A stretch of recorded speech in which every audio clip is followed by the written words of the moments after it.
ओमज्ञानतिमिरान्धस्य ज्ञानाञ्जनशलाकया चक्षुरुन्मीलितं येन तस्मै श्रीगुरुवे नमः। श्रीचैतन्यमनोभीष्टं स्थापितं येन भूतले स्वयं रूपः कदा मह्यं ददाति स्वपदान्तिकं। वन्देऽहं श्रीगुरो श्रीयुतपदकमलं श्रीगुरून् वैष्णवांश्च श्रीरूपं साग्रजातं सहगण रघुनाथान्वितं तं सजीवं साद्वैतं सावधूतं परिजनसहितं कृष्णचैतन्यदेवं श्रीराधा कृष्णपादान् सहगण ललिता श्रीविशाखान्वितांश्च। हे कृष्ण करुणा सिंधु दीनबंधो जगत्पते गोपेश गोपिका कांत राधा कांत नमोस्तुते।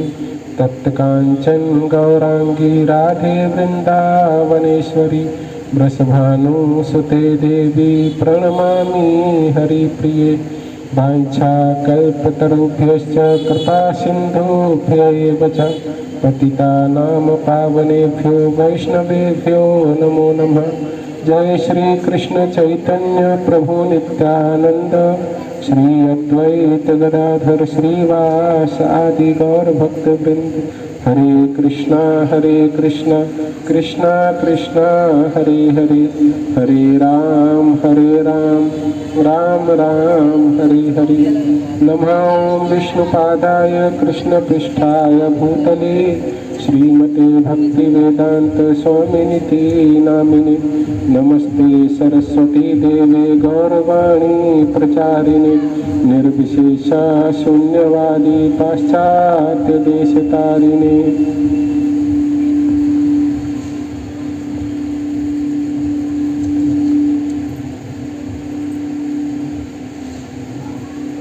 हरे कृष्ण।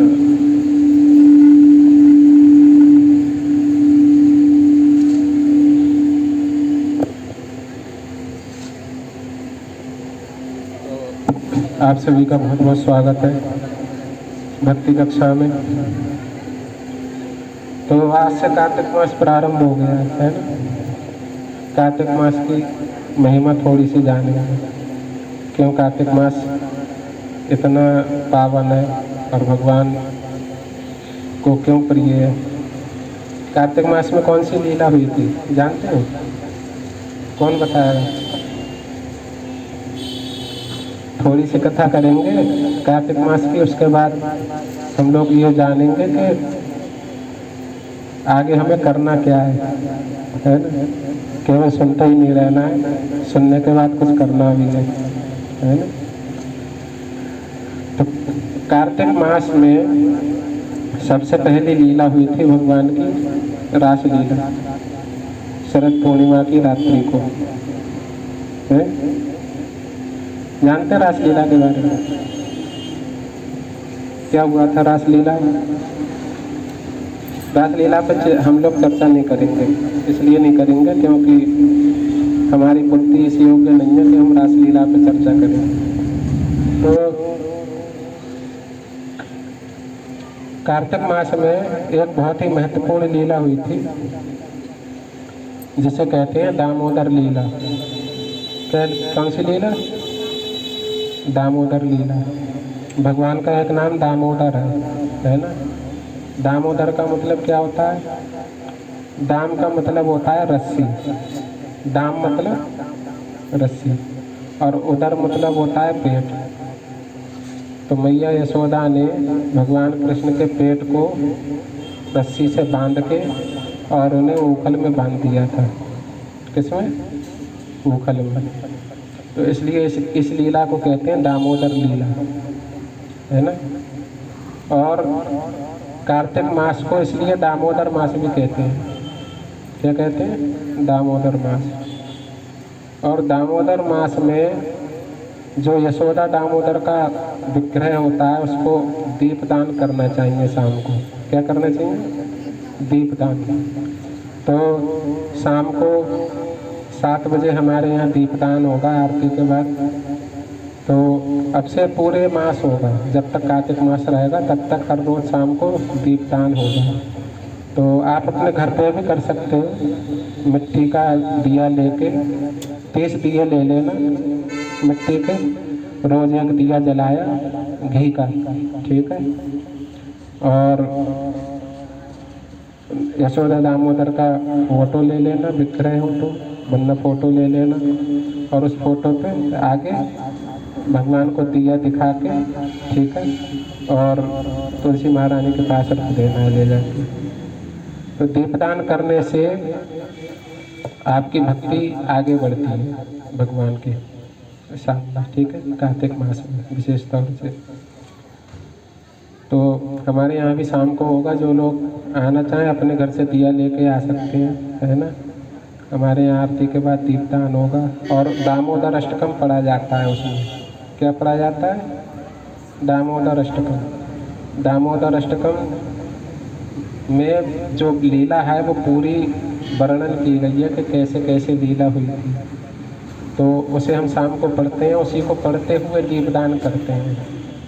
तो हमारे पास एक छोटी सी बुक है हरि नाम दिग्दर्शिका, वो 20 रुपये की मिलती है। जिस पे ना हो वो ले जाना, उसमें दामोदर अष्टकम भी दिया है और बाकी आरतियाँ भी दी हैं। तो आप उसमें से दामोदर अष्टकम पढ़ के अपने घर पे भी कर सकते हो, और हमारे यहाँ भी आके कर सकते हो, है ना। दिया लेके आओ, भगवान को दीपदान करो, और फिर तुलसी महारानी के आगे ले जाके रखते हो, है ना। तो इसे दीपदान करने से भगवान प्रसन्न होते हैं, और हमारा जो मन का अंधकार है वो मिट जाता है। दिया क्या करता है? अंधेरा मिटाता है ना। तो हमारे मन में जो अज्ञान का अंधकार है वो मिट जाता है ना। तो यह लीला क्यों हुई थी और कैसे हुई थी? कहते हैं कि दीपावली का दिन था। कौन सा? दीपावली। और दीपावली के दिन बहुत काम रहते हैं, सुबह से ही शाम तक व्यक्ति काम में बिजी रहता है। त्यौहार वाले दिन कोई किसी को फुर्सत नहीं होती। तो यशोदा मैया सुबह 3 बजे उठ गई जल्दी से काम करने चक्कर में, और घर के नौकर चाकरों को भी काम पे लगा दिया सबको। और काम पे लगाने के बाद में उन्होंने क्या किया, भगवान कृष्ण के लिए माखन निकालने के लिए बैठी सुबह सुबह कि कृष्ण के लिए माखन निकालेंगे आज अपने हाथों से। देखो, भगवान कृष्ण के यहाँ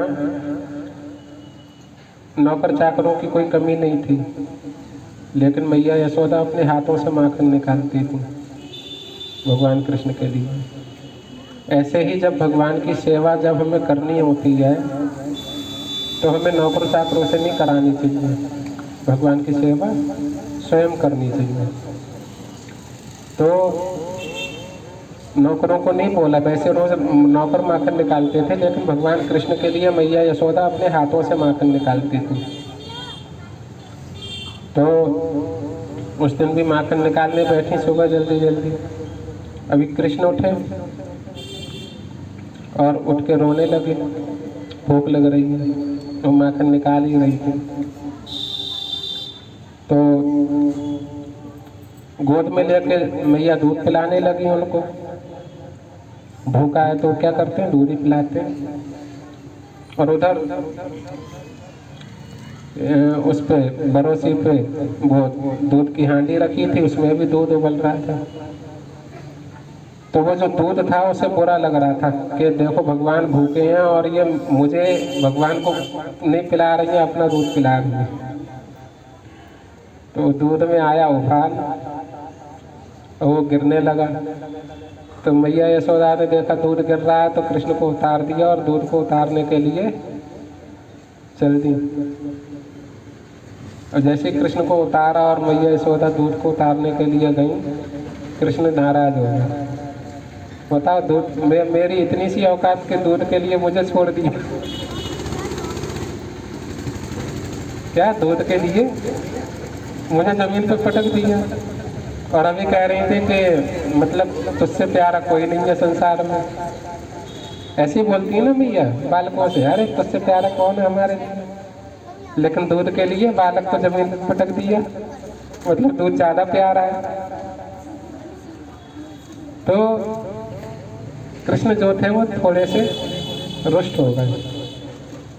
रुष्ट नहीं हुए, एक्चुअल में उन्हें लीला करनी थी। तो आनंद देने के लिए क्या किया, उस कमरे में चले गए जहाँ बहुत सारा माखन रखा रहता है हांडियों में।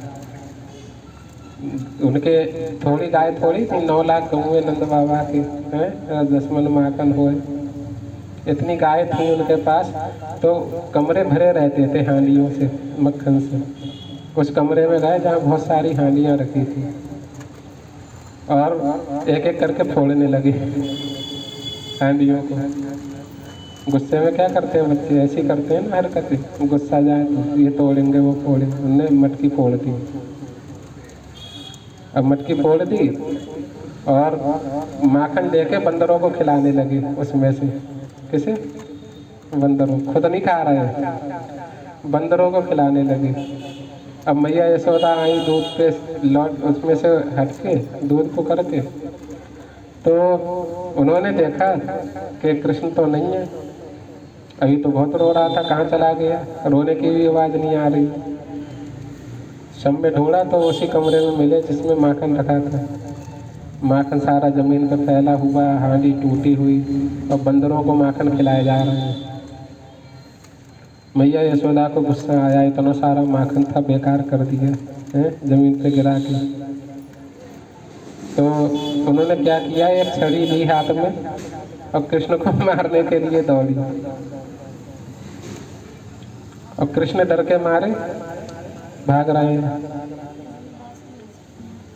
कृष्ण जो थे, वैसे तो भगवान है, भगवान को किससे डर लगेगा, लेकिन प्रेम के परवश होकर भगवान ऐसी लीला करते हैं कि जैसे बहुत ही भयभीत हो।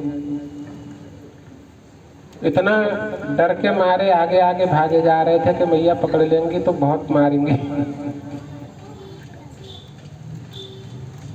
उनको पकड़ने के चक्कर में यशोदा मैया इतना भागी कि थक गई, लेकिन कृष्ण को पकड़ नहीं पाई। कृष्ण को लगा मैया थक गई हैं, इन्हें ज़्यादा थकाना अच्छी बात नहीं है। तो कृष्ण भी थक के वहीं बैठ गए और मैया यशोदा ने उनको पकड़ लिया। और जब उनको पकड़ लिया तो पकड़ के ले गई, और ले गई तो बांधने के लिए रस्सी लेके आई और देख रही किधर बांधे तो ये ऊखल दिख गया। ऊखल बहुत बड़ा होता है। उनने सोचा इसी में बांध देते, छोटा सा बालक है, हिला भी नहीं पाएगा ये तो ऊखल को। उसी में बांधने की कोशिश की, लेकिन जो रस्सी से जिससे बांध रही थी वो 2 अंगुल कम पड़ गई, रस्सी छोटी पड़ गई, मतलब बांध नहीं पाई उससे अच्छे से। अब फिर से एक नई रस्सी लेके आई, उसमें जोड़ा, गांठ लगाई और फिर से बांधा, रस्सी अभी भी 2 अंगुल कम। तीसरी रस्सी लेके आई, उसे अभी जोड़ा, रस्सी फिर से कम।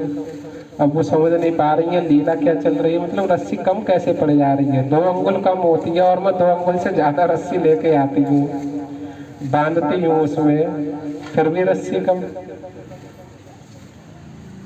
तो भगवान ने 2 अंगुल का इसलिए रखा, उसमें भगवान संदेश देना चाहते हैं कि मुझे बांधना आसान नहीं है। भगवान किससे बनते हैं? भगवान को बांधने के लिए क्या चीज चाहिए? भक्ति, प्रेम। भगवान किसके बंधन में होते हैं?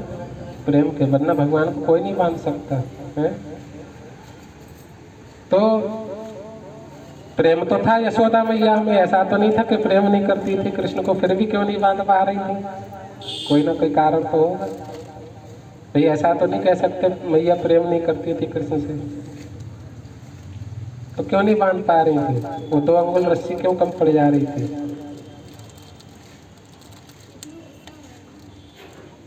नहीं, भगवान की एक शक्ति होती है जिसे बोलते हैं ऐश्वर्य शक्ति। क्या? ऐश्वर्य शक्ति। तो जो ऐश्वर्यवान पुरुष होते हैं उन्हें कभी बंधना पसंद नहीं होता है। तो जो ऐश्वर्य शक्ति थी भगवान की, वो उस रस्सी को छोटी कर दे रही थी। कह रही थी आप भगवान हैं, मैं बंधन कैसे दूंगी आपको। लेकिन भगवान ने हस्तक्षेप क्यों नहीं किया? भगवान तो प्रेम के बंधन में है, भगवान ने ऐश्वर्य शक्ति को रोका क्यों नहीं कि भाई रस्सी छोटी मत कर, मैया इतने प्रेम से बांध रही है। भगवान चाहते हैं दो चीजें देखना। हमें हमेशा दो चीज़ों की ज़रूरत पड़ती है किसी भी कार्य में सफलता हासिल करनी हो तो। भगवान यहाँ पे यही शिक्षा दे रहे हैं। पहली चीज़ क्या है? पहली चीज़ होती है हमारा प्रयास। क्या? प्रयास। मतलब यशोदा मैया कितनी बार असफल हुई मैं बता नहीं सकता। उन्होंने हजारों रस्सियाँ जोड़ी होंगी उसमें, एक दो तीन नहीं जोड़ी केवल।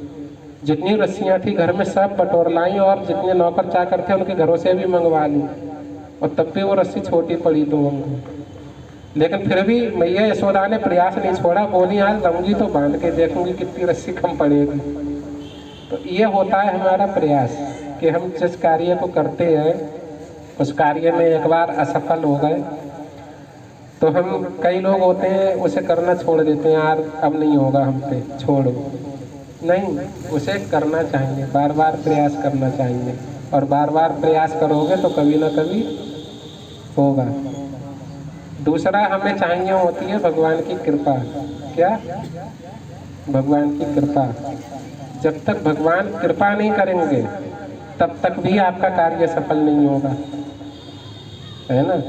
जैसे आप बहुत पढ़े लिखे हो, बहुत काबिल हो, और किसी नौकरी के लिए इंटरव्यू देने गए और आपसे आगे कोई नहीं है, आप ही टॉपर हो मतलब। लेकिन फिर भी अगर आप मान लो मेरे पास इंटरव्यू देने आए हो, मेरी इच्छा नहीं है आपको लेने की, तो आप कितने भी काबिल हो मैं आपको क्यों लूँगा? कोई मतलब है? यानी जो ऊपर बैठा है व्यक्ति, उसकी हमें क्या जरूरत पड़ती है? कृपा की जरूरत पड़ती है। यानी सबसे ऊपर तो भगवान है, उनसे ऊपर कोई नहीं है। इसलिए व्यक्ति को अपने प्रयास के साथ साथ दूसरी चीज किसकी जरूरत पड़ती है? भगवान की कृपा की। भगवान की कृपा से और मनुष्य के प्रयास से हमारे जीवन में सफलता आती है। हम जो भी काम करेंगे उसमें सफल होंगे। इसी बात को भगवत गीता में संजय कहते हैं आखिरी श्लोक में, यत्र योगेश्वरः कृष्णो यत्र पार्थो धनुर्धरा तत्र श्री विजया भूतिर ध्रुवा नीतिर मतिर। मतलब जहाँ योगेश्वर श्री कृष्ण है, यानी भगवान की कृपा है ना जिस पे, और जहाँ गांडीव धनुर्धारी अर्जुन है। अर्जुन बहुत प्रयास नहीं छोड़ते थे कभी, हमेशा प्रयास करते थे और भगवान उनके साथ थे, इसलिए हमेशा सफल हुए, कभी हारे नहीं। वरना सोचो महाभारत के युद्ध में केवल 5 पांडव और उनमें केवल 2 ही ऐसे थे जो युद्ध कला में अत्यंत निपुण थे, जिनमें भीम और अर्जुन। और उनकी शक्ति भी कौरवों की शक्ति के सामने क्या थी? 5 पांडव थे, कौरव 100 थे, और सब में 10-10 हजार हाथियों का बल था। इधर खाली अकेले भीम, उधर भीष्म पितामह जिन्हें इच्छा मृत्यु का वरदान, उधर द्रोणाचार्य जिनके वरदान था कि जब तक हाथ में शस्त्र रहेगा तुम्हें कोई हरा नहीं पाएगा, उधर कृपाचार्य है। मतलब ऐसे ऐसे योद्धा वीर कर्ण जिनको मतलब हराना असंभव सा था। लेकिन भगवान कृष्ण की कृपा के होते हुए पांडव कितने मरे? केवल 1, अभिमन्यु, है ना, और वो भी अमर हो गया, मर के, और सारे कौरवों का विनाश हो गया। मतलब कोई तालमेल नहीं था। हमारा कार्य कितना भी दुष्कर क्यों ना हो, इस युद्ध से क्या सीख मिलती? कार्य कितना भी कठिन क्यों ना हो। लोग सोचते हैं कि जैसे ये कार्य बहुत कठिन है, कभी नहीं सोचना चाहिए। हमें 2 चीज़ें सोचनी चाहिए, पहला हम प्रयास करेंगे और दूसरा भगवान की कृपा मिल जाए, हम उसके लिए हम प्रार्थना करेंगे। तो प्रयास और प्रार्थना 2 चीज़ें अगर हम करते हैं तो फिर हमारे हाथ में सफलता निश्चित रहती है, कोई नहीं टाल सकता उसको। बात समझ में आ गई? तो मैया यशोदा ने जब बार बार प्रयास किया बांधने का तो भगवान, और हार नहीं मानी, कह रही बांध के तो रहूंगी, चाहे सारे संसार की रस्सियां बटोर के लानी पड़ी, लेकिन बांधूंगी तो आज जरूर। और उनका गुस्सा और बढ़ते ही जा रहा था, बंध नहीं रहे थे। तो भगवान ने फिर कृपा की और वो 2 अंगुल रस्सी को पूरा किया और फिर मैया यशोदा ने उनको बांध दिया रस्सी से, और वो अपने काम करने चली गई। तो दीपावली के दिन ही ये लीला हुई थी, और भगवान कृष्ण ने देखा कि सब लोग काम में बिजी हैं, व्यस्त हैं, तो उखल को गिरा लिया जमीन पे और उसे खिसकाते खिसकाते आंगन में पहुंच गए। कहाँ? आंगन। उनके आंगन में 2 बड़े बड़े वृक्ष खड़े थे, जिन्हें यमल अर्जुन के वृक्ष कहते हैं। वो कुबेर के पुत्र थे, नलकूबर और मणिग्रीव। कौन थे? कुबेर के पुत्र। और ये कुबेर के पुत्र जो थे, उन्हें अपनी सुंदरता पे बड़ा अभिमान था। ये बहुत सुंदर थे और धनी तो थे ही, तो जो सुंदर भी हो और जिस पे पैसा भी हो, क्योंकि कुबेर धन का, लक्ष्मी का खजांची है, तो उसमें अभिमान तो भरा ही रहता है, अहंकार होता है। तो एक बार ये मानसरोवर में कहीं स्नान कर रहे थे और उधर से देव ऋषि नारद गुजरे। तो देव ऋषि को देख लिया इन्होंने, तो देख के भी इन्होंने प्रणाम नहीं किया। अगर कोई संत आपके सम्मुख आता है और आप प्रणाम नहीं करते हो, भगवान रुष्ट हो जाते हैं, क्योंकि संत भगवान का स्वरूप होता है। तो संत जब भी कभी आंखों के सामने पड़े, संत ना भी हो, संत वेश धारण किया हुआ हो उसने, आपको मालूम हो अच्छे से कि ये तो चोर है, ये तो ऐसा है वैसा है, लेकिन संत वेश भी धारण किया हो किसी ने, तो भी उसको देख के प्रणाम कर लेना चाहिए, अपराध नहीं लेना चाहिए भगवान का। और देव ऋषि नारद तो परम भक्त है भगवान के। जब वो उनके पास से गुजरे तो अहंकार के मद में रहकर उन्होंने देव ऋषि को प्रणाम नहीं किया। तो देव ऋषि ने सोचा मैं तो आज भक्त हूँ, कल को भगवान निकलेंगे, ये तो उन्हें भी प्रणाम नहीं करेंगे। तो उन्होंने कह दिया जाओ, तुम जैसे मतलब संतों का अपमान करते हो, जड़वत खड़े रहते हो, जाओ जड़ हो जाओ, जाके पेड़ बन जाओ।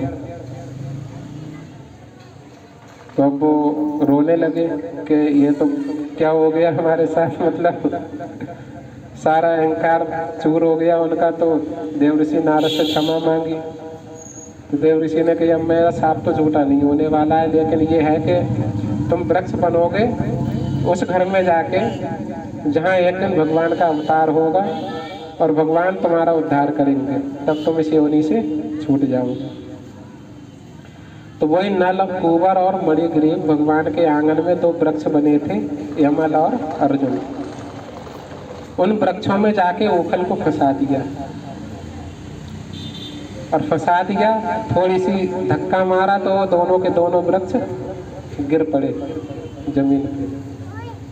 और उनमें से वही दोनों सुंदर पुरुष निकले, कुबेर के पुत्र नलकूबर और मणिग्रीव, और भगवान को प्रणाम करने लगे, हाथ जोड़ के उनकी स्तुति करने लगे और फिर देवलोक को चले गए। वहाँ से एक घटना 2 बालक देख रहे थे कि कोई दिव्य पुरुष निकले पेड़ से और कृष्ण को प्रणाम करके चले गए। जैसे ही वृक्ष गिरे बड़ा धमाका हुआ जोर का, और सब लोग बाहर आए काम धंधा छोड़ के कि क्या हुआ काय का धमाका था।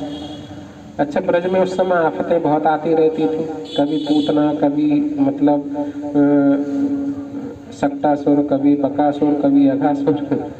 तो इसलिए सबको डर भी रहता था कि कोई अनहोनी ना हो गई। जैसे ही बाहर आके देखा तो देखा उखल से बंधे हुए कृष्ण पड़े हैं वहीं दोनों पेड़ों के बीच में। तो मैया यशोदा ने जल्दी से जाके कृष्ण को उठाया, खोला और चिपका लिया सीने से। अरे बच गया, पेड़ के नीचे दब जाता था। कितना हृदय धड़कने लगता है माँ का, अगर बच्चे को जरा सा कुछ हो जाए तो, है ना। वही मैया यशोदा का हाल हुआ एकदम से। सब भूल गई कृष्ण ने क्या किया क्या नहीं किया, बस, और रोने लगी हृदय से चिपका के। और कहने लगी है वृक्ष गिर कैसे गए। क्योंकि बहुत बड़े शक्तिशाली मजबूत वृक्ष थे, कोई आंधी नहीं, कोई तूफान नहीं। तो वो दोनों बालक जो देख रहे थे वो बोले, अरे नहीं, कृष्ण ने धक्का मारा और दोनों वृक्ष गिर गए। क्या बोल रहा है? कृष्ण ने धक्का मारा और दोनों वृक्ष गिर गए। तो उनकी बालकों की बात पे किसी ने ध्यान नहीं दिया। तभी वो बालक फिर आगे की कहानी बताया, अरे नहीं, उन पेड़ों में से तो पुरुष भी निकले, दिव्य पुरुष, और कृष्ण को प्रणाम करके देवलोक को चले गए। तो उन्होंने सोचा ये बालक है, बाल बुद्धि है, पागल हो गए, छोड़ो। इसलिए नहीं माना क्योंकि भगवान की माया, भगवान ने अपनी माया शक्ति से ढक लिया ज्ञान को। भगवान नहीं चाहते कि कोई मुझे भगवान रूप में पहचाने। अगर भगवान रूप में पहचानेगा तो वो जो प्रेम करते हैं ब्रज के लोग, वो नहीं कर पाएंगे। फिर क्या करेंगे? पूजा करने लगेंगे। तो भगवान को भगवान रूप में, भगवान को नहीं पसंद है कि कोई मुझे भगवान रूप में जाने। उन्हें पूजा करवाना पसंद नहीं है। उन्हें क्या पसंद है कि मुझसे लोग प्रेम करें। इसीलिए कृष्ण को प्रेम का देवता बताया गया। किसका? प्रेम का देवता। कृष्ण को प्रेम प्रिय है। राम ही केवल प्रेम प्यार। भगवान को केवल प्रेम प्रिय है, वो प्रेम चाहते हैं। और हमें प्रेम कैसे करना है ये सीखना पड़ेगा। शास्त्रों में एक कथाएं इसीलिए तो लिखी है कि हम सीख पाए कि ब्रज के लोग कैसे भगवान से प्रेम करते थे, है ना। अयोध्यावासी कैसे भगवान से प्रेम करते थे। वैसा प्रेम हमारे अंदर होना चाहिए भगवान के लिए। तब भगवान हमारे साथ भी आएंगे, वैसे ही लीला करेंगे, वैसे ही रास करेंगे। लेकिन वो प्रेम को विकसित करने के लिए हमें नियमित रूप से भगवान के बारे में सुनना पड़ेगा। क्या करना पड़ेगा? सुनना पड़ेगा। ये है मेन। तो ये लीला यहाँ पे समाप्त हो गई। इस लीला को बोलते हैं दामोदर लीला। क्या लीला? दामोदर लीला। दाम का मतलब रस्सी, उदर का मतलब पेट। मैया यशोदा ने उस रस्सी से भगवान को ऊपर से बांधा। और ये दीपावली के दिन घटना हुई थी कार्तिक मास में, इसलिए इस मास को दामोदर मास बोलते हैं। ठीक है। तो इस दिन भगवान को दीपदान करना चाहिए। क्या करना चाहिए? दीपदान। पूरे कार्तिक मास में भगवान को दिया दिखाना चाहिए। दीपदान करके बाद में तुलसी महारानी के सामने रखना चाहिए, है ना। तो इससे क्या होता है, हमारे जितने भी पाप होते हैं वो सारे नष्ट होते हैं और भगवान की कृपा मिलती है। अंदर हमारे ज्ञान का प्रकाश होता है ना। ये कार्तिक मास का महत्व है। तो आप सभी लोग दीपदान जरूर करिएगा। ठीक है। 30 दिए ले लीजिएगा। एक दिया रोज भगवान को शाम को आरती करने के बाद दिया दिखा के और फिर तुलसी महारानी के सामने रख देना, है ना। कर वो करिए। तुलसी महारानी की पूजा अलग करिए, लेकिन जो भगवान को दिया दिखाया जाएगा वो अलग दिखाइए। हाँ, तभी तो बता रहा हूँ स्पेशल। वरना तुलसी महारानी पूजा तो रोज ही करते हैं, अभी भी होगी, है ना। लेकिन कार्तिक मास में भगवान को जो दीपदान किया जाता है वो अलग से करना चाहिए। मंदिर पे भी कर सकते हैं। हाँ हाँ हाँ। तो इस तरह से दीपदान करने से हमें भगवान की कृपा मिलती है ना। डेली एक दिया, है ना। तो इससे दिया डेली नया दिया लेना है, यानी उसी दिए को कर रहे हैं। ठीक है। क्योंकि मिट्टी का दिया दोबारा इस्तेमाल वैसे नहीं करना चाहिए, है ना। उससे दो फायदे होते हैं। जो भगवान का ऑफर किया हुआ दिया जब हम कहीं रखते हैं तो वो जहाँ भी रहता है उस जगह को पवित्र करता है। मिट्टी को पवित्र करेगा, मिट्टी में जाएगा तो जल में जाएगा तो जल को पवित्र करेगा। उस दिए की मिट्टी से जो भगवान को ऑफर करते हैं उससे कोई भी चीज़ दूषित नहीं होती है। और मिट्टी का ही दिया लेना है, ये नहीं फाइबर का ले आए या प्लास्टिक का ले आए या किसी और का, है ना। मिट्टी का दिया लेना है। ठीक है। और उसको ऑफर करना है मिट्टी के दिए से। भगवान को मिट्टी बहुत पसंद है। उन्होंने कार्तिक मास में ही मिट्टी खाई थी। इसी कार्तिक मास में मिट्टी खाई थी और मैया यशोदा बोली, गोपियों ने शिकायत की, देख तेरा लाला मिट्टी खा रहा है। तो मैया यशोदा गई, चल मुंह खोल दिखा।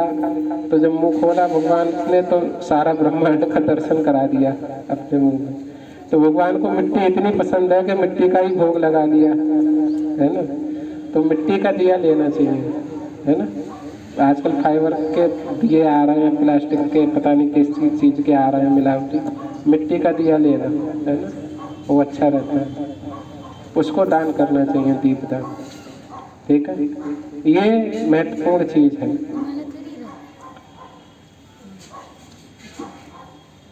कुछ पूछना है क्या सुहानी? माला के बारे में पूछनी थी। हाँ, बाद में पूछना, ठीक है। तो दामोदर मास की महिमा समझ में आ गई। हाँ, और यशोदा दामोदर का विग्रह हो उसको दीपदान करो तो अच्छा है, क्योंकि यशोदा जी जिसमें भगवान कृष्ण को बांध रही है रस्सी से, ऐसा फोटो आता है, तो उस फोटो को दीपदान करेंगे तो सबसे अच्छा होता है। हाँ, मिल जाएगा आपको, ठीक है। वरना भगवान कृष्ण के आप विग्रह के आगे भी कर सकते हैं, है ना, किसी को भी दीपदान, तो ये जरूरी है।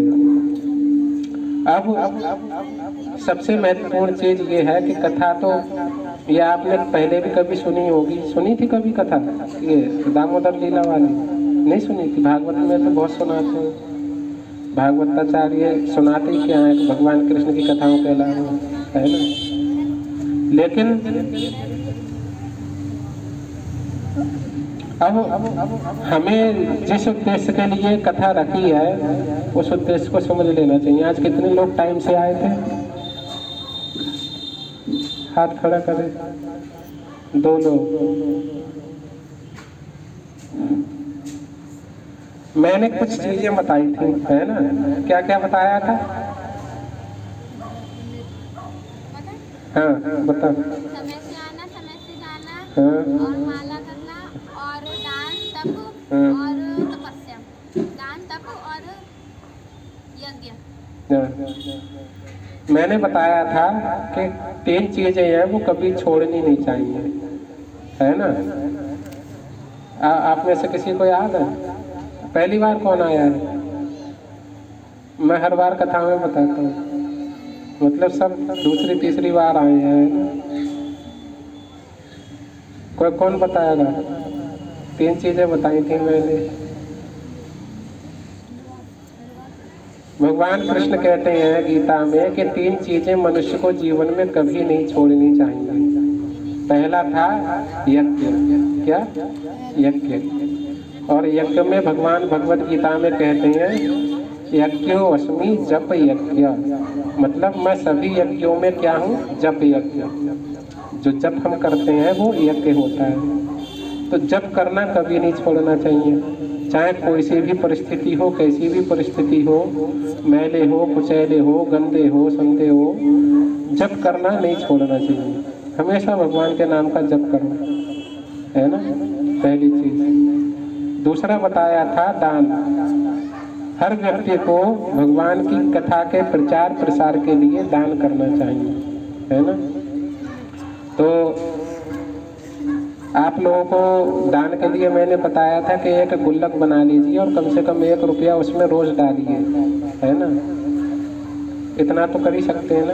वैसे कम से कम जितनी इनकम है उसका 10% हमें भगवान के लिए देना चाहिए, लेकिन इतना नहीं कर सकते तो कम से कम 1 रुपया रोज डालिए और भगवान की कथा में आके उसको महीने के बाद में दान कर दीजिए।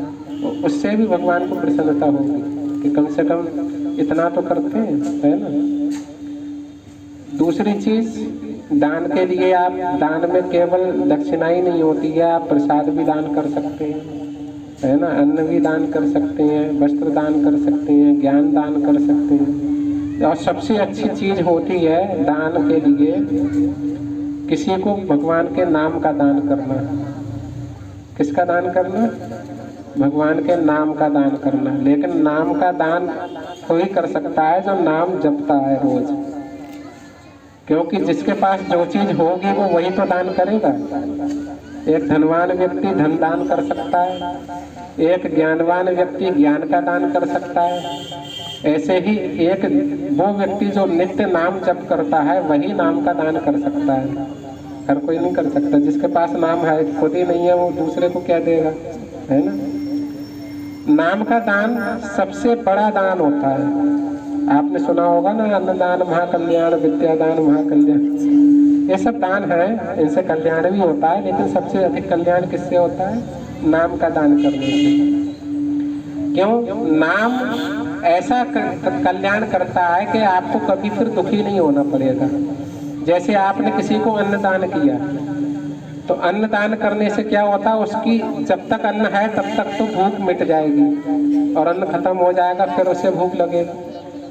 वस्त्र का दान किया तो जब तक वस्त्र है तब तक पहनेगा, फट जाएगा तो फिर से उसे वस्त्र की आशा रहेगी, है ना। आपने उसे ज्ञान दान किया, तो जब तक ये शरीर है, मतलब ये बुद्धि आपकी सही है, तब तक तो वो ज्ञान काम करेगा।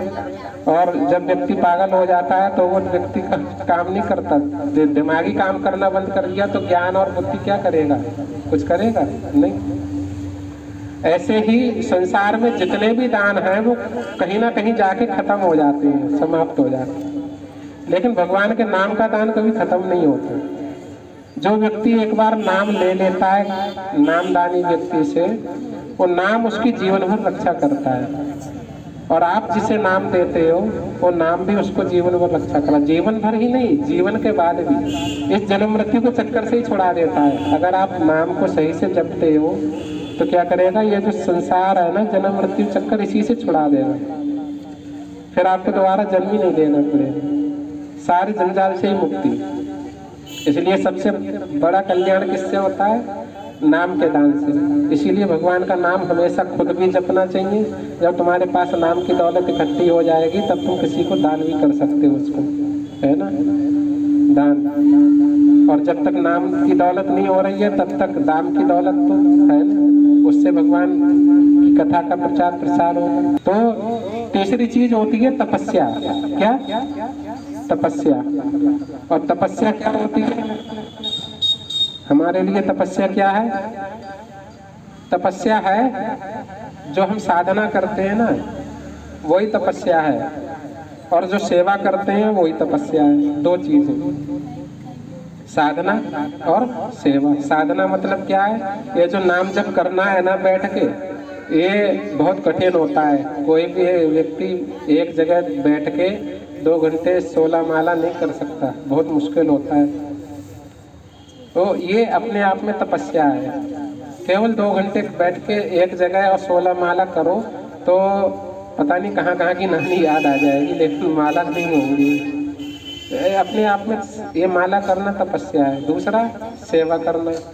आपको कोई सेवा बता दी गई तो उसको जब आप करोगे तो वो भी आपके लिए तपस्या है। जैसे सबसे बड़ी तपस्या यही है कि दूसरे जो बोलते हैं उसको सहन करना, ये भी एक तपस्या है। दूसरे जो बोलते हैं उसको सहन करना, ये भी एक तपस्या है। ऐसे हम किसी को बुलाने गए, प्रचार करने गए, है ना, तो कई लोग अच्छा बोलते हैं, सम्मान भी करते हैं, लेकिन कई लोग बुरा भी बोलते हैं। तो जो लोग बुरा बोलते हैं थोड़ी ना कि उसको हम पलट के जवाब दे के आ जाएंगे या उससे लड़ के आ जाएंगे, नहीं, उसको सहन करिए। जो लोग बुरा बोल रहे हैं उसको क्या करना है? सहन। ये सहन करना भी अपने आप में क्या है? तपस्या। जितना आप सहनशील बन जाओगे उतना ही आपके लिए क्या होगा? भगवान के दरवाजे खुलते चले जाएंगे। भगवान के दरवाजे उसके लिए नहीं खुलते हैं जो लड़ता है। तूने ये कह दिया मैं ये कहूँगा, तूने एक कही मैं 4 कहूँगा, तूने एक मारा मैं 2 मारूंगा। ऐसे व्यक्ति के लिए भगवान के दरवाजे नहीं खुलते। भगवान के दरवाजे किसके लिए खुलते हैं? जो सहनशील होता है। तो सहनशील बनिए। कोई कुछ कह रहा है तो उसको पलट के जवाब नहीं देना चाहिए, सहन करना चाहिए, है ना।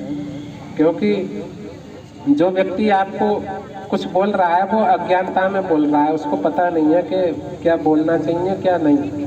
होशियार व्यक्ति कभी बोलेगा, जिसे ज्ञान होगा वो कभी किसी को कुछ बोलेगा नहीं, बोलेगा।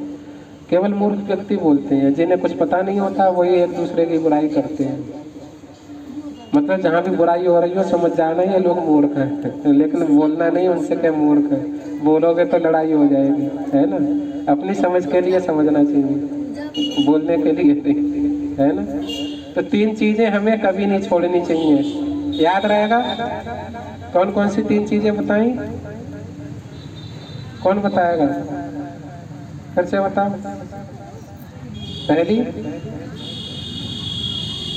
पहला है यज्ञ। यज्ञ में मतलब जप यज्ञ, माला करना। माला करना कभी नहीं छोड़ना चाहिए, है ना। मैं बार बार एक ही बात क्यों बताता हूँ? क्योंकि ये मन आपके मन में बस जाए। जब तक मन में बसेगी नहीं तब तक आप करोगे नहीं। हाँ, हमारे मन में जब तक बसेगी नहीं हम कुछ नहीं करते ऐसी चीज। आपको याद रहेगा तो करोगे ना। इसीलिए बार बार कहता हूँ, बार बार एक ही बात बताता हूँ। क्या करना है? माला करना है ना। उसे कभी नहीं छोड़ना है, चाहे कोई भी परिस्थिति आ जाए, माला करना नहीं छोड़ना चाहिए। फिर देखो भगवान कितने प्रसन्न होते हैं। दूसरा, दान करना कभी नहीं छोड़ना चाहिए, है ना। और तीसरा, तपस्या। तपस्या का मतलब है कम से कम प्रचार जरूर करो, और कथा में अकेले नहीं आना चाहिए। एक व्यक्ति को साथ में लेके आना चाहिए कम से कम, है ना। कभी भी कथा में अकेले नहीं आना चाहिए। कोई नहीं आ रहा है तो अकेले आओ। ये भी नहीं है कि अकेले नहीं आना चाहिए बोल दिया तो कोई नहीं मिला तो हम भी नहीं जाएंगे। अब ऐसा भी नहीं सोचना है। कोई नहीं मिल रहा है तो अकेले आओ, लेकिन हो सके तो 2-4 लोगों को साथ में लेके आओ तो ज्यादा अच्छा है ना। तो ये महत्वपूर्ण बात है, ठीक है। और क्या सोचना चाहिए, और क्या करना है चाहिए? जब भी हम कथा में जाएं, मैंने ग्रुप पे मैसेज भेजा था, है ना। आप लोग पढ़ते नहीं हो। मैंने ग्रुप पे मैसेज डाला था, पढ़ा करो उसको, है ना। और मैंने बताया था कि 3 जगह कभी खाली हाथ नहीं जाना चाहिए। एक मित्र के यहाँ, एक गुरु के यहाँ, और एक भगवान के यहाँ कथा में। इन 3 जगह कभी खाली हाथ नहीं जाना चाहिए। भले ही एक फूल लेके जाओ, लेकिन भगवान के दरबार में कुछ लेके जाओ, है ना। देखो, सुदामा विप्र की कथा आपने सुनी होगी, सबने सुनी है ना सुदामा जी की कथा। सुदामा जी की पत्नी सुदामा जी से बहुत कहती थी कि जाओ, कृष्ण तुम्हारे मित्र हैं, तुम इतनी गरीबी में क्यों जीवन बिता रहे हो? वो तो द्वारिका के राजा हैं।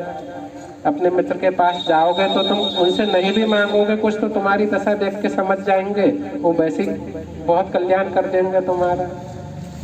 उनके पास जाना ही काफी है। लेकिन सुदामा जाते नहीं थे। क्यों नहीं जाते थे? तो उन्होंने जब एक बार बहुत ज्यादा जिद की उनकी पत्नी ने, तो उन्होंने कहा मैं क्या मुंह लेके जाऊं उनके पास, मेरे पास कुछ है देने को। मेरे पास उनके प्रसाद को ले जाने के लिए भी कुछ नहीं है कि उन्हें कुछ खाने को ही दे दूं। तो मैं क्या करूं जाके, बताओ। तो सुशीला बोली आप चिंता मत कीजिए, हमारे घर में कुछ नहीं है, लेकिन मेरी एक सहेली है, वो हमें उधार दे देगी कुछ, उसे लेके जाइए। तो वो उधार मांगने गई और चावल लेके आई। क्या लेके आई? चावल। सोचो, उनके पास कुछ नहीं था और मित्र के यहाँ जाना था, तो भी खाली हाथ नहीं गए, उधार लेके मांग के लेके गए। और हमारे पास सब कुछ होता है और फिर भी अगर हम खाली हाथ आते हैं तो भगवान के देखते नहीं हैं। सुदामा जी ने जब वो चावल ले जाके दिया नहीं भगवान को, भाई इतना बड़ा राजा द्वारिकाधीश, और उसके सामने वो चावल देते हुए शर्म नहीं लगेगी? दिए नहीं, लेकिन भगवान को तो आदत है ना, उन्होंने छीन लिए कि कुछ तो लाए हो, खाली हाथ तो नहीं आए होंगे, क्योंकि तुम ब्राह्मण हो, नियम कर्म तो जानते ही हो कि खाली नहीं जाना चाहिए, तो कुछ तो लाए हो, बहुत जल्दी से दे दो। उन्होंने छीन ली, पोट ली। अब छीन ली तो खा लिए 2-3 मुट्ठी, आखिरी मुट्ठी बची थी, रुक्मणी ने हाथ पकड़ लिया। क्यों पकड़ लिया? क्योंकि वो तीनों लोक दान में दे रहे थे, अपना गोलोक भी दान में दे रहे थे। जाओ, ये भी तुम्हारा हुआ आज से। रुक्मणी ने कहा सब कुछ दे दोगे तो तुम के सुदामा बनोगे? अब पहले ये सुदामा थे, अब तुम सुदामा बनोगे? तो उन्होंने कहा सुदामा से कि हे सुदामा, नहीं रुक्मणी से बोले, रुक्मणी कि सुदामा ने जो मुझे दिया है उसके बदले में तीनों लोक भी दे दूं ना तो भी मैं उसकी बराबरी नहीं कर सकता। भगवान ने क्या बोला कि जो सुदामा ने दिया है उसके बदले में तीनों लोक भी दे दूं ना उसे तो मैं उसकी बराबरी नहीं कर सकता। क्यों? क्योंकि सुदामा के पास कुछ था नहीं देने को, वो उधार मांग के लेके आया है, और मेरे पास तो सब कुछ है, जितना मैं उसे दे रहा हूँ वो मेरा ही तो है। और ऐसा कोई है नहीं संसार में जो मेरी चीज के अलावा मुझे कुछ दे सके। मान लो भगवान कृष्ण किसी से मांगे भी, हमसे ही कुछ मांगे तो हम भगवान को क्या दे सकते हैं? क्योंकि सब चीज तो पहले से ही भगवान की है। शरीर, मन, बुद्धि, प्राण तक भी भगवान के हैं, है ना? कहते हैं सबके प्राणपति, तो प्राण तक भी भगवान के हैं, तो हम देंगे क्या भगवान को? भगवान की वस्तु तो देंगे। तो उन्होंने क्या बोला भगवान ने कि हम मेरे पास ऐसा कोई भी चीज नहीं है जो मैं उसे ऐसी चीज दे सकूं जो मेरी ना हो। तो भगवान ने बोला कि हे सुदामा मैं तुम्हारा ऋणी रहूंगा। क्या रहूंगा? ऋणी। मैं आजीवन तुम्हारा ऋणी रहूंगा। क्यों? तुमने मुझे उधार ला के चावल दिए और मैं किसी से उधार मांग ही नहीं सकता, क्योंकि सब चीज तो मेरी है संसार में। तो भगवान इतने कृपालु कृतज्ञ हो जाते हैं आपसे, अगर आप भगवान के लिए कुछ करते हो तो। अच्छा, हम लोग ऐसा सोचते हैं कि जैसे भगवान की कथा में अगर जैसे थोड़ा बहुत दान कर दिया या कुछ कर चले गए तो कहीं हमारा नुकसान घाटा ना हो जाए। पता नहीं क्यों हमारी आजकल की प्रवृत्ति ऐसी होती जा रही है कि लेने की प्रवृत्ति हो रही है व्यक्ति की। जब तक हमें मिलेगा नहीं, मतलब कहीं भी मंदिर में व्यक्ति दान करता है ना, जो बड़े बड़े सेठ लोग भी दान करते हैं, देखे होंगे कि करोड़ों रुपया दान कर रहे हैं, मुकुट चढ़ा रहे हैं सोने के। वो कब चढ़ाते हैं? वो सोचते हैं कि जब देख लेते हैं कि हमने 1 करोड़ दान किया है तो 10 करोड़ का फायदा होगा या नहीं होगा। इतना स्वार्थी हो गया है आज का व्यक्ति। हम लेने की प्रवृत्ति रखते हैं हमेशा, देने की तो प्रवृत्ति ही नहीं है। जब तक देने की प्रवृत्ति नहीं होगी तब तक संसार में सुख और शांति आ ही नहीं सकती। इस कथा में आने पे मैंने आपको गारंटी दी थी ना कि 3 चीजें आपको मिलेंगी ही मिलेंगी। पहला सुख, दूसरा शांति और तीसरी समृद्धि। तो शांति तो तभी आएगी जब हमारी देने की प्रवृत्ति बनेगी। जब तक लेने की प्रवृत्ति रहेगी शांति हो ही नहीं सकती, लड़ाई की होगी। हाँ, इसलिए देने की प्रवृत्ति बढ़ाओ। और देने की प्रवृत्ति कैसे बढ़ती है? दान करने से। कबीरदास जी कहते हैं, वृक्ष कबौनी फल भकै, नदी न संचय नीर, परमारथ के कारणे साधुन धरा शरीर, दान दिए धन ना घटे, कह गए दास कबीर। दान देने से धन नहीं घटता। नदी अपना पानी बांटती रहती है, उसका पानी कम होता है क्या? वृक्ष फल देते रहते हैं, लोग तोड़ तोड़ के खाते रहते हैं, उस पर क्या फलों की कमी हो जाती है? और आ जाते हैं। कौन लगा रहा है उन वृक्षों के फल? भगवान दे रहे हैं ना। तो अगर आप किसी को दे रहे हो, किसी को मतलब मदद कर रहे हो, सहायता करते हो, दान करते हो, तो क्या आपके पास कमी हो जाएगी? नहीं, भगवान और देंगे। देने वाला कौन है? भगवान। तो हमें कथा में कभी खाली हाथ नहीं आना चाहिए। कुछ फूल ले आओ, कुछ फल ले आओ, कुछ मीठा ले आओ, कुछ नहीं है तो तुलसी का पत्ता ही ले आओ, बहुत ज़्यादा गरीब हो तो, है ना। वो तो भगवान देखते हैं ना कि कौन कितना श्रद्धा रखता है मेरे प्रति। भगवान को श्रद्धा की कीमत चाहिए। किसकी? श्रद्धा की। श्रद्धा जिसमें जितनी होती है भगवान उसको उसी के अनुरूप फल देते हैं। तो शांति के लिए, सुख शांति के लिए ये तीनों काम करने ही चाहिए। यज्ञ करना चाहिए, दान करना चाहिए, है ना, और तपस्या। तपस्या प्रचार करना चाहिए। तपस्या का मतलब है प्रचार करना। साधना तो बताई दी, माला, और सेवा का मतलब प्रचार। सबसे अच्छी सेवा प्रचार करना। मैं गारंटी देता हूँ अगर आप लोग प्रचार में हमारी सहायता करोगे, हम तो करते ही हैं खैर प्रचार इधर उधर, अगर आप लोग भी सहायता करोगे तो भगवान भगवत गीता में जो व्यक्ति इस मेरे संदेश को जन जन तक पहुंचाता है, इसका प्रचार करता है, उससे अधिक प्रिय मुझे कोई नहीं है और ना कभी होगा।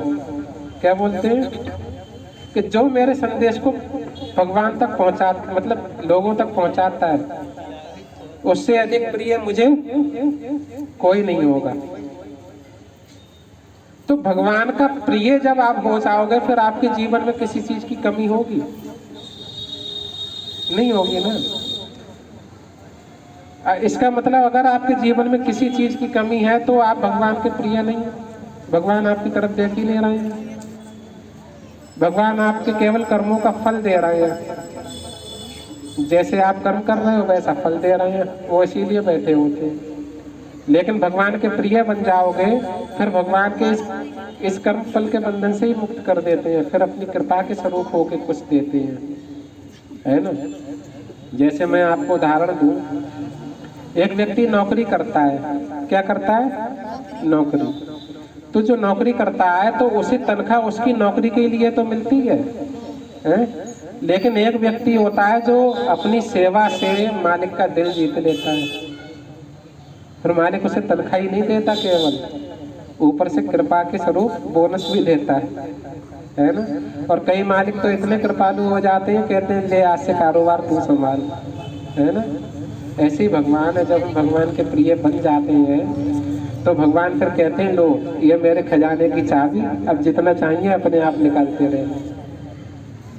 और ये झूठ नहीं है, ऐसा नहीं है कि ये काल्पनिक बातें हैं। वृंदावन में स्वामी हरिदास जी थे, उन्होंने एक बार मधुकरी करने जब गए तो किसी से भगवान को भोग लगाने के लिए मांगा होगा कुछ अन्न, तो उसने क्या कह दिया, अरे तुम्हारा ठाकुर तो इतना अमीर है, उसी से मांगो ना जाके, रोज रोज यहाँ चले जाते हो। तो हरदास ठाकुर, वो स्वामी हरदास जी को बुरा लग गया कि हमको गाली दो, हमारे ठाकुर जी को क्यों बोल रहे हो उल्टा सीधा। उनने कहा आज से तुम्हारे नहीं, हम मांगने ही नहीं जाएंगे। अब वो 2-3 दिन बीत गए, मांगने नहीं गए, लेकिन फिर उन्हें दुख लगा कि बिना मांगे कोई आया नहीं देने। वैसे आ भी जाते थे लेकिन अब कोई आया भी नहीं देने, दान करने ही नहीं आया। तो ठाकुर जी भूखे बैठे पड़े हैं, उनकी आंखों में आंसू रो रहे हैं बैठ के कि बताओ मैंने ऐसा प्रण कर लिया जिससे मतलब ठाकुर जी को कष्ट हो रहा है। वही बांके बिहारी जी जिनके दर्शन करने जाते हैं। तो उन्होंने कहा अब मैं अपना प्रण तोड़ दूंगा, आज मैं मांगने जाऊंगा, मैं ठाकुर जी को भूखा नहीं देख सकता। तो जैसे ही मांगने के लिए झोपड़ी से बाहर निकलने के लिए कदम बढ़ाया, वैसे ही ठाकुर जी ने पीछे से हाथ पकड़ लिया। बोले कहाँ जा रहे हो, तुम्हें मेरी प्रतिज्ञा नहीं पता है? उन्होंने कहा क्या प्रतिज्ञा? प्रतिज्ञा ये कि अपना मान टले टल जाए, भक्त का मान न टलते देखा। क्या? अपना मान टले टल जाए, मैं अपना मान, अपना सम्मान बेच सकता हूँ, अपनी प्रतिज्ञा तोड़ सकता हूँ, लेकिन भक्त की प्रतिज्ञा मैं नहीं टूटने देता। तुमने प्रण किया है तो उसको पूरा करो, और तुम्हें मांगने की जरूरत नहीं है। तुम्हें रोज मेरे सिंहासन के नीचे से 2 सोने की मोहरें मिला करेंगी, तुम भंडारा किया करो यहाँ। उस दिन से रोज उनके सिंहासन के नीचे से सुबह जब वो मंगल आरती करते थे, उसके बाद सोने की 2 मोहरें मिलती थी और उससे वो रोज भंडारा करते थे।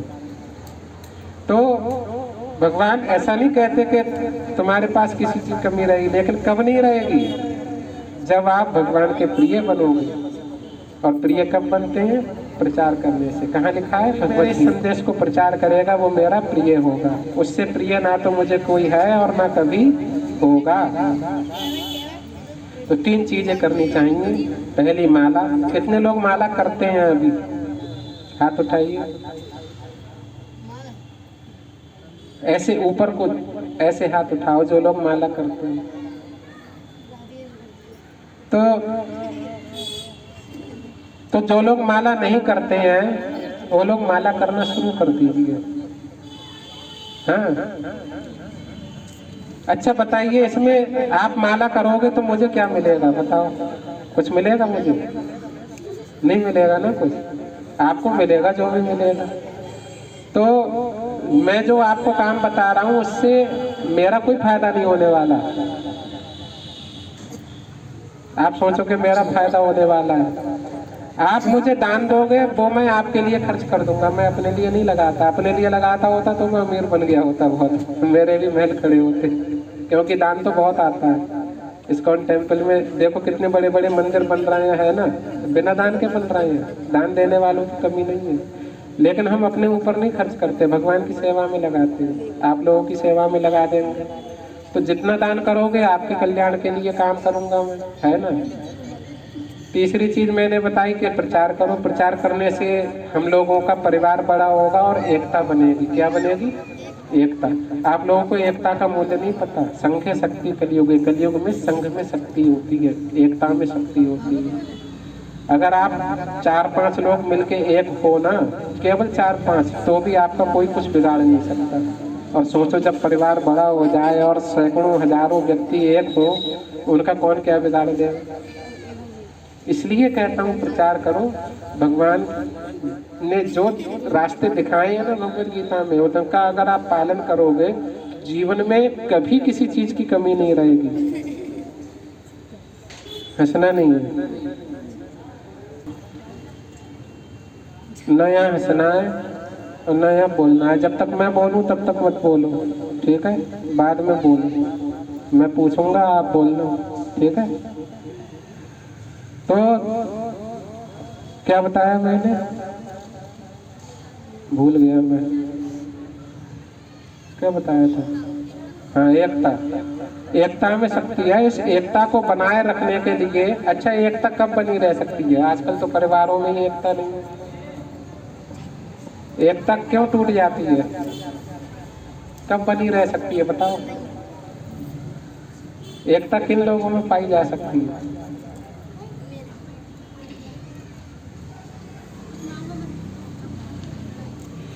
एकता वही बनी रह सकती है जहां त्याग करना आता हो। क्या हो? त्याग करना आता हो। समझ में आ गई बात? मतलब वही चीज जो मैंने कहा कि हमारी लेने की नहीं देने की प्रवृत्ति होनी चाहिए। अगर मैं आपसे कुछ मांगूंगा ना तो आप मुझसे दूर चले जाओगे और एकता टूट जाएगी। इसीलिए मैं मांगता नहीं हूँ। मैं ही मांगूंगा तो आपसे क्या कहूँगा, है ना। आपकी इच्छा है, आपको अगर समझ में आता है, अगर आपको लगता है कि हाँ हमारा कल्याण होगा तो आप दान करिए। मैं ये नहीं कह रहा हूँ जबरदस्ती कि आपको देना ही देना है ना, कोई जरूरत नहीं है ना आपको। मैं हाँ इतना भरोसा मैं दे रहा हूँ, संसार में आप कहीं भी घूम लीजिए, पूरे संसार में किसी को भी सुनिए, किसी को भी घूम के आइए, यहाँ तक कि वृंदावन के दर्शन करके आइए और वहाँ जितना मर्जी दान कीजिए, लेकिन आप यहाँ दान करेंगे तो उसके कल्याण की गारंटी मैं दे रहा हूँ। दूसरी जगह जाएंगे तो फिर भगवान जाने और आप जाने, क्योंकि वो पैसा पता नहीं कहाँ लग रहा है कहाँ नहीं, मुझे नहीं पता। लेकिन यहाँ गारंटी है क्योंकि यहाँ भगवान की सेवा में लगेगा, आपकी सेवा में लगेगा, ये पक्का है। तो लेने की नहीं देने की प्रवृत्ति होनी चाहिए। और देने की प्रवृत्ति शुरुआत होती है वहीं से जब हम कम से कम 1 रुपया जरूर दान करें, तब हमारी धीरे धीरे आदत पड़ेगी। मैंने 1 रुपया को क्यों कहा? मैं यह भी बोल सकता था आप जितना कमाते हैं उसमें से 100 रुपया कमाते हैं तो कम से कम 10 दान कीजिए, 1000 कमाते हैं तो कम से कम 100 दान कीजिए। वैसे करना तो चाहिए, लेकिन मैंने क्यों नहीं बोला? क्योंकि मुझे मालूम है देने की प्रवृत्ति नहीं है हमारी। 1 रुपया भी निकालेंगे ना तो बड़े सोच समझ के जो सोचेंगे महीने के अंत में यार 30 रुपये हो गए हैं, 30 रुपये किसी और काम में दे देंगे, क्या दान करें। एक व्यक्ति था इतना कंजूस के उसने कभी जीवन में दान ही नहीं किया, तो चवन्नी लेके गया कथा में, सुना उसने भी था खाली हाथ नहीं जाना चाहिए, तो चवन्नी को हाथ में पकड़ के ऐसे मुट्ठी में बांध के और कथा में गया और कब से सोच रहा था कि ऐसे दान करूंगा दान करूंगा दान करूंगा। पहले सोच रहा था कथा में पहुंचते ही डाल दूंगा, फिर मन नहीं किया तो उसे पकड़े बैठा रहा, फिर सोचा कथा खत्म होगी तब डाल दूंगा, फिर कथा से वापस भी आ गया। फिर उसने खोल के देखा, जब दान पात्र के पास पहुंचा तो वो चवन्नी भीग चुकी थी पसीने से। हाथ में पसीना आ गया मुट्ठी बांधे वाले। तो उसने सोचा देखो चवन्नी भी रो रही है, मेरे पास से जाना नहीं चाहती है। उसे उठा के फिर से जेब में रख दिया। मतलब ये प्रवृत्ति जो है हमारी, वो देने से ही खत्म होगी जब हम उसकी देने की शुरुआत करेंगे धीरे धीरे। और तब तक, जब तक हमारी ये प्रवृत्ति खत्म नहीं होगी, तब तक हमारे जीवन में शांति नहीं आ सकती। क्योंकि शांति, एकता, ये सब त्याग के ऊपर निर्भर करती हैं। जितना हम त्याग करेंगे उतना हमारे जीवन में शांति आएगी, है ना। मैं तो आपको ये छोटा सा त्याग बता रहा हूँ, मैं बड़े त्याग की बात बता रहा हूँ। जैसे घरों में एक बाप के 4 बच्चे हैं, पिताजी स्वर्गवास हो गया, अब चारों में बंटवारा होगा, तो लड़ाई होगी। क्यों?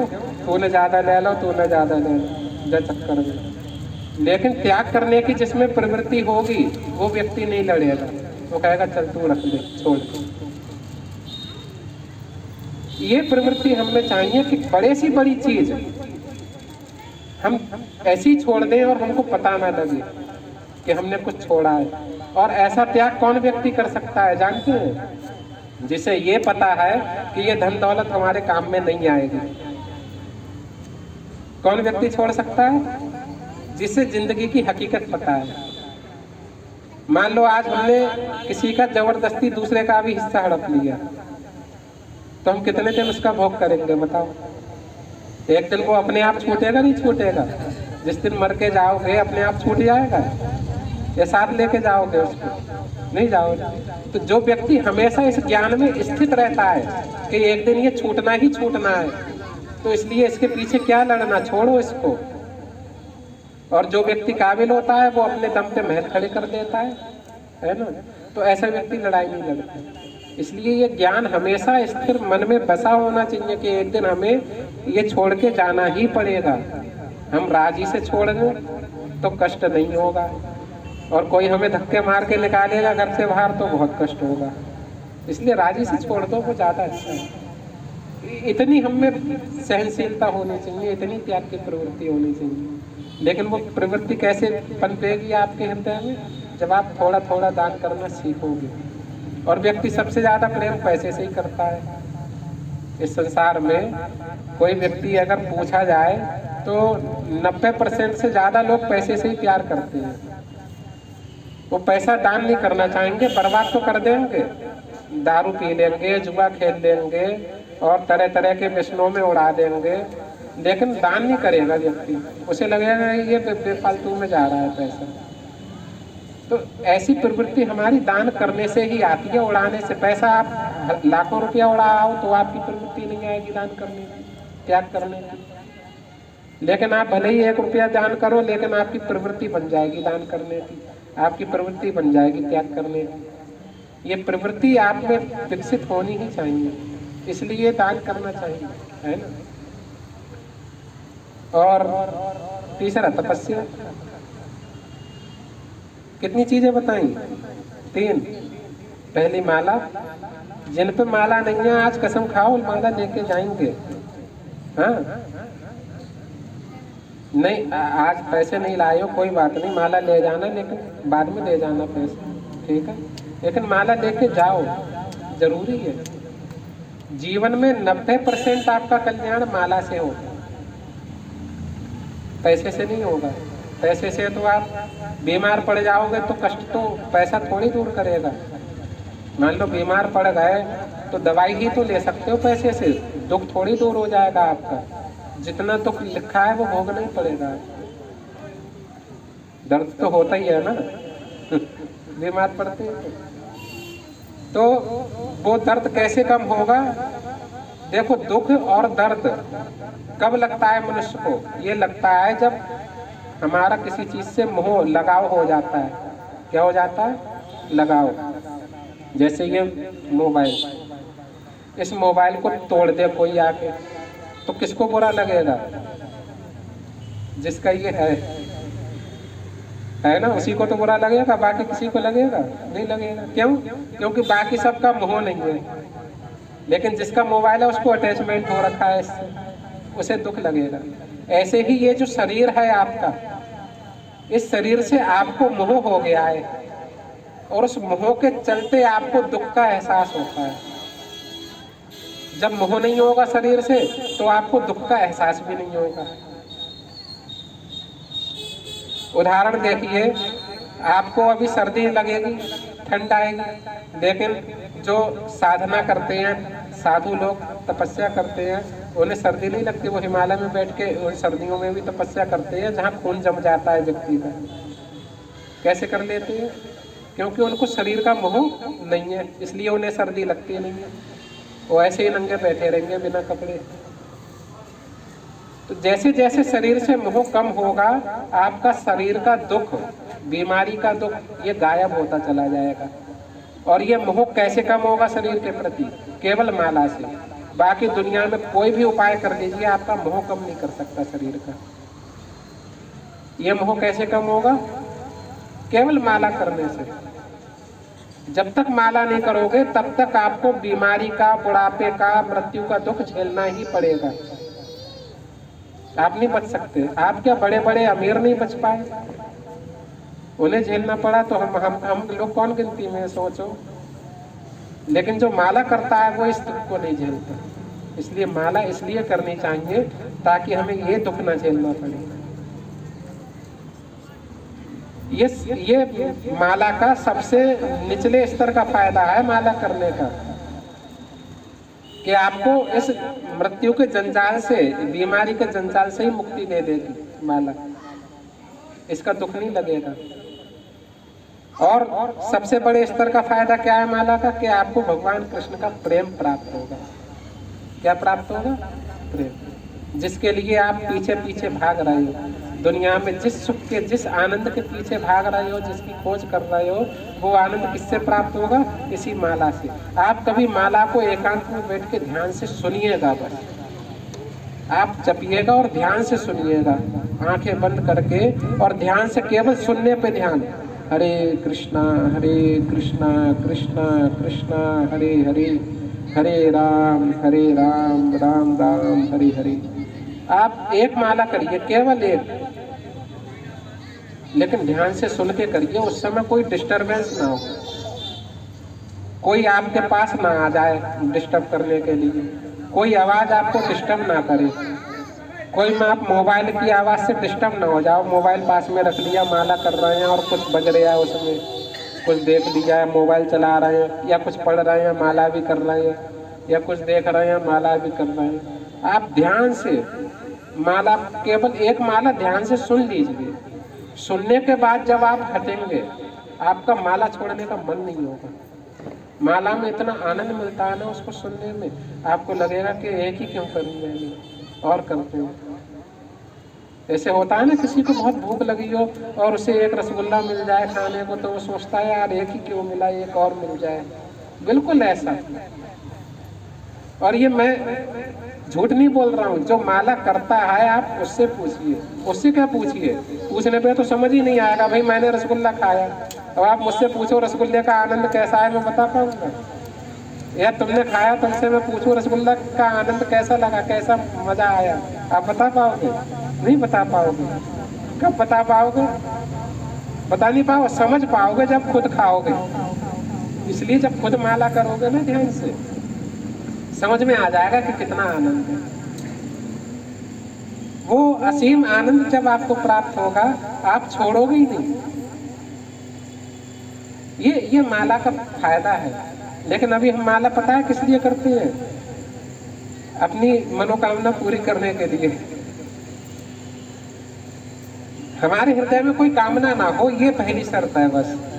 माला करें तो निस्वार्थ करें, मतलब कुछ मांगे ना उससे, कि भगवान हम बीमार बहुत हैं, सही हो जाए, कि हम गरीब बहुत हैं, कि हमारे पास धन आ जाए, संपदा आ जाए, कि हमारे बेटे की नौकरी लग जाए, लड़का पास हो जाए अच्छे नंबर।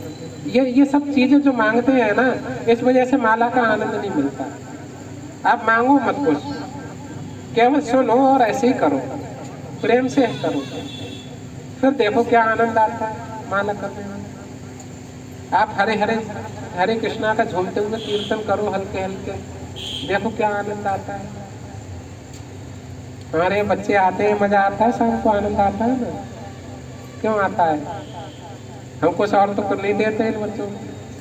हमारे यहाँ तो इतना अच्छा प्रसाद भी नहीं मिलता। लेकिन फिर भी बच्चों आते हैं, क्यों? आनंद मिलता है। वो आनंद जो आप दुनिया में खोज रहे हो, जिसके लिए दिन रात मेहनत कर रहे हो, पैसा कमा रहे हो, वो आनंद आपको किससे मिलेगा? माला से। इसलिए कहता हूं ना, माला करो। मुझे क्या मिलेगा? आपको मिलेगा जो मिलेगा। माला करो, है ना? तो 3 काम याद रहेंगे, भूलोगे तो नहीं। और ये 3 काम कब कर पाओगे? एक ही शर्त है, बस तभी कर पाओगे जब इस कथा में रेगुलर आओगे, समय से आओगे और समय से जाओगे। नहीं आओगे तो नहीं कर पाओगे, क्योंकि यहाँ से जाओगे तो 4 लोग आपके लिए चढ़ाने वाले मिलेंगे, क्या माला करने बैठ गए। तो एक बार नहीं सुनोगे, 2 बार नहीं सुनोगे, तीसरी बार माला उठा के किनारे रख दोगे, बोले हटाओ यार, बहुत हो गई, कुछ नहीं हो रहा यार। लेकिन वही माला फिर से कब उठाओगे? जब आप दोबारा कथा में आओगे और मैं फिर कहूंगा माला करो। तो ये संसार में और भगवान में युद्ध चलता रहता है। कैसा युद्ध? संसार कहेगा कि मत करो, हम आपसे कहेंगे करो। संसार कहेगा मत करो, हम आपसे कहेंगे करो। अब ये युद्ध आपको समझना है कि आप कौरवों की तरफ जाना चाहते हो या पांडवों की तरफ। क्योंकि संसार कौरव है और पांडव भगवान की तरफ है। कौरवों की तरफ जाओगे तो महाभारत का युद्ध सामने है, अंत में क्या होगा? विनाश। और पांडवों की तरफ आओगे तो भगवान खुद कहते हैं, जब तक जीवित रहोगे यहाँ पृथ्वी पे सुख भोगोगे, मरने के बाद मेरे धाम आओगे। ये नहीं कहते कि जीते जी तुम दुखी रहोगे, वो कहते हैं जब तक जीवित रहोगे। अर्जुन से खुद कहा है भगवान ने भगवत गीता में कि भोक्ष्यसे महीम। जब संसार में ये 3 चीजें करने के लिए केवल एक काम करना है कि इस कथा में समय से आना है, समय से जाना है और 4 लोगों को साथ में लेके आना है, अकेले नहीं आना है ना? ये कार्य करना है। अब मैं आपको बताता हूँ हमारे एक विशेष क्रियाकलाप के बारे में, जो कि मैं चाहता हूँ कि सफलतापूर्वक हो। जो लोग नियमित रूप से आते हैं रेगुलर, चाहे बच्चे हों या बड़े हों, उन लोगों के लिए बता रहा हूँ। जो लोग रेगुलर आते हैं, जो लोग कभी कभी आते हैं, उनके लिए नहीं है। अगर वो भी चाहते हैं कि हाँ हम कुछ अच्छा कर पाएँ, अपने जीवन को अच्छा बना पाएँ, तो वो रेगुलर आना शुरू कर दें, है ना? तो जो लोग रेगुलर आते हैं उन लोगों के लिए एक चीज़ है कि श्री राधा कृष्ण परिवार हमने नाम दिया है। ये जो हमारा परिवार बन रहा है धीरे धीरे, इसको क्या नाम है? श्री राधा कृष्ण परिवार। और वैसे तो परिवार में खून के रिश्ते होते हैं, मम्मी पापा चाचा ताऊ भाई बहन सब खून के ही तो रिश्ते हैं। लेकिन ये जो परिवार है, यहाँ खून के रिश्ते नहीं, यहाँ प्रेम के रिश्ते हैं। किसके? प्रेम के रिश्ते हैं। और वो प्रेम आपसी प्रेम नहीं है केवल, वो प्रेम किसका है? सबका प्रेम जो है वो भगवान कृष्ण से जुड़ा हुआ है। किससे? कृष्ण से, श्री राधा कृष्ण। इसलिए क्योंकि आपसी प्रेम तो टूट जाता है, वो 2 क्षण का होता है, लेकिन भगवान से जो प्रेम करता है वो कभी टूटता नहीं है। कारण क्या है? भले ही आप छोड़ दो प्रेम करना भगवान को, हमने तो छोड़ ही रखा है, लेकिन भगवान जिसे एक बार पकड़ लेते हैं वो नहीं छोड़ते। वो तो कहते हैं तूने पहले प्रेम किया था, एक बार मैं मुझसे बोल दिया ना, अब तो तू मेरा हो गया, अब मैं नहीं छोड़ूंगा, अब तो टांग पकड़ के भी तुझे खींच के लेके जाऊंगा अपने घर में। भगवान की आदत होती है, वो जिसे या तो पकड़ेंगे नहीं, अब पकड़ लिया भगवान ने एक बार तो छोड़ेंगे नहीं। तो भगवान का प्रेम है ये संसार में, ये प्रेम कभी छूटेगा नहीं। ये श्री राधा कृष्ण का परिवार बढ़ता चला जाएगा धीरे धीरे, और एक दिन पूरा विश्व इसमें समा जाएगा। उस राधा कृष्ण परिवार का हिस्सा बनने के लिए कुछ चीजें हैं जो कि जरूरी है। जैसे अगर आप चाहते हो कि भगवान आपके परिवार की जिम्मेदारी ले ले, एक तो परिवार आप अपने आप ही चला रहे हो, है ना? बच्चों के परिवार उनके पेरेंट्स चला रहे हैं, है ना, कमाते हैं लाते हैं। लेकिन आप चाहते हो कि आपका परिवार राधा कृष्ण का परिवार हो, और भाई राधा कृष्ण का परिवार है तो राधा कृष्ण जिम्मेदारी लेंगे ना उसकी।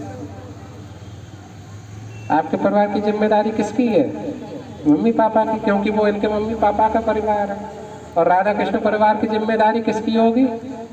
राधा कृष्ण की, क्योंकि वो किसका परिवार है? राधा कृष्ण का परिवार है। तो जो राधा कृष्ण के परिवार का सदस्य बनना चाहता है उसको करना क्या होगा? कुछ काम करने होंगे, और वो काम जो मैं बताऊंगा उसे करने से क्या लाभ होगा आपके जीवन में? 3 चीजों का लाभ होगा। वही 3 चीजें जो शुरू में बताई थी। आपके जीवन में सुख आएगा, आपके जीवन में शांति आएगी, और आपके जीवन में समृद्धि आएगी। समृद्धि का अर्थ होता है कि आपको जिस चीज की आवश्यकता है वो आपको प्राप्त हो जाए, चाहे वो महंगी हो या सस्ती हो। इसे बोलते हैं समृद्धि। और समृद्धि केवल धन की नहीं, विचारों की भी हो। आपके विचार अच्छे होंगे। क्या 3 चीजें मिलेंगी? सुख, शांति और समृद्धि। कब मिलेंगी? जब अपने परिवार में राधा कृष्ण को जोड़ लोगे। लेकिन ये सुविधाएं आपको जीवन में तभी मिलेंगी जब आप नियमों का पालन करेंगे। और सबसे पहला नियम यही है कि माला करिए। राधा कृष्ण परिवार का सदस्य बनना है तो माला करना बहुत जरूरी है। बैंक में अकाउंट होना बहुत जरूरी है ना। मोबाइल होना, स्मार्टफोन जरूरी है, क्योंकि प्रचार के लिए मोबाइल बहुत जरूरी है। आप घर घर जा नहीं सकते, आप पे इतना समय नहीं है ना, लेकिन मोबाइल पे बात कर सकते हो, मैसेज भेज सकते हो, बहुत सारे काम कर सकते हो मोबाइल के जरिए। कैसे काम करना है वो मैं सिखाऊंगा आपको, है ना। क्या करना है वो भी मैं सिखाऊंगा, कैसे प्रचार करना है वो भी मैं सिखाऊंगा। आप लोग सीखिए उसको, ठीक है। और जब इतना आप करेंगे तो जीवन में मैं गारंटी दे रहा हूँ 3 चीजों को लेकर कभी परेशान नहीं होंगे, ठीक है। मुझसे अभी आरती के बाद पूछ के जाइएगा, मैं आपको ये चीजें मैसेज भी कर दूंगा, ठीक है, कि क्या क्या करना है क्या नहीं करना है। और जो लोग राधा कृष्ण परिवार का सदस्य बनना चाहते हैं वो लोग एक फॉर्म भर दें। हमारा SRK अकेडमी का एक फॉर्म है, उस फॉर्म को भर दें। और फॉर्म को भरने के बाद में उसमें आपका आधार कार्ड का फोटो कॉपी भी लगेगा पहचान के लिए, ठीक है, और एक फ़ोटो लगेगा। ये व्यवस्था कर लें, अगली बार लेके आए। और उससे आपको क्या फ़ायदा मिलेगा, कैसे मिलेगा, वो सब मैं डिटेल में आपको अलग से बता दूँगा, ठीक है।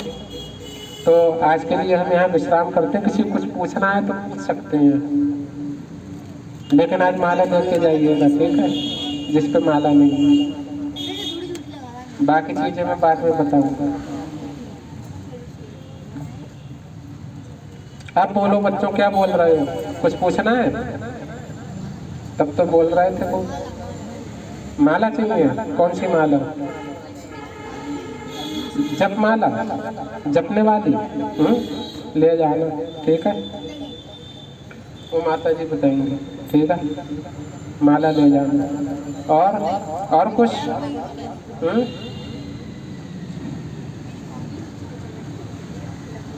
समझ में आ गया? यही विश्राम करें कथा को, ठीक है। जगत गुरु श्रील प्रभुपाद की जय। भगवान श्री कृष्णचंद्र राधा कृष्णचंद्र भगवान की जय। श्री श्री यशोदा दामोदर भगवान की जय। कार्तिक मास की जय। हरे कृष्ण।